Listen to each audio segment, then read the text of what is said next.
Hey everyone, today I'm going to show you how to check your graphics card on Windows 11. So let's jump right in. First, make sure to turn on your computer and wait for it to fully load up. It's important to give Windows 11 a moment to completely boot before you start navigating through the system. This ensures all the system components are properly initialized and ready to display accurate information. Once your PC is ready and you can see your desktop, navigate to the Start menu by clicking on the Windows icon in the bottom left corner of your screen.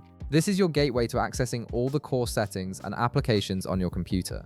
After clicking the Start menu, you'll see a search bar appear. Type in Settings, and the Settings app will show up in the search results. Click on it to open the Windows Settings interface. When the Settings window opens, you'll see several categories displayed. Look for and click on System. This section houses all the important settings and configurations related to your display, sounds, notifications, and power management.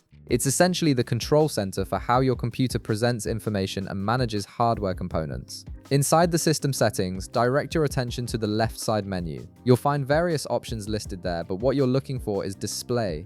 Click on this option to access your display configuration settings. This section controls everything related to how your monitor shows content and how your graphics hardware processes visual information. Once your display settings page has opened, scroll down through the available options. You're looking for a specific setting called Advanced Display Settings. This option provides deeper access to your monitor and graphics card configurations beyond the basic display adjustments. Click on it to proceed. Within the Advanced Display Settings, you'll see an option labeled Display Adapter Properties for Display. Go ahead and click on this, and a small window will pop up on your screen.